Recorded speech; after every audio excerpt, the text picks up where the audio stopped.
kuti munhu akauraya munhu. Zvadaro manje auraya munhu otadza kuti kana kuti zvotadza kuoneka kana kuti zvichioneka ane ngozi yakupinda mufamily yenyu. Munzwisisa yakutopinda mufamily menyu kuti panenge paida kutoti kana pachinge pachiripwa vanogona kuripwa. Vamwe vaiti mwanasikana.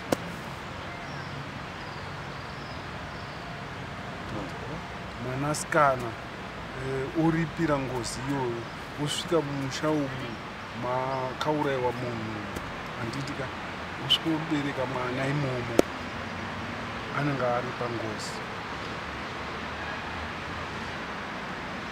Munhu anenge akauraya kwouya imwe ngozi yechipiri.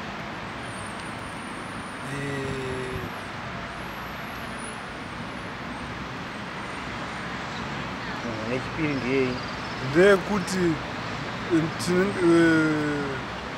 kusarora handitika amai vaya vozofa zvinhu zvavo zviri mumusha imomo zvotadza kuripwa.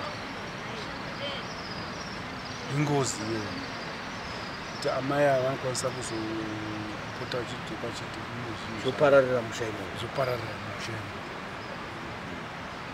Saka tine mhando ngani dzengozi baba? Kana munga tingati kune kuponda, kune yakadai, kune yakadai, kune yakadai. Dzakawandisa.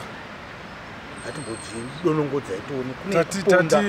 Tati pane kutadza kuroora handitika. Mukadzi afira mumusha menyu handitika. Usina kubvisa pfuma. Usina kubvisa pfuma. Ingozi inozobuda yangozi.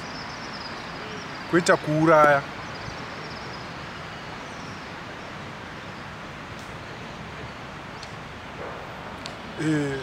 Dzimwe ngoziwo zvadzo dzinozouya. Kune vanorovana amai, kune vanotukana amai.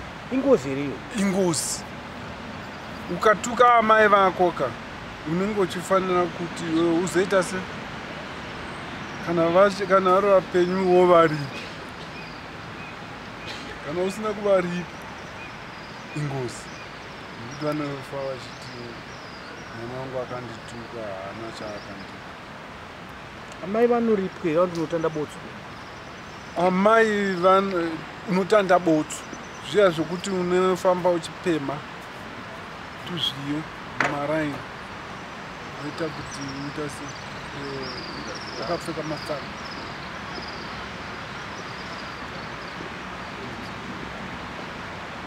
Unenge uchipema ipapo uchipema kuti uwane uita se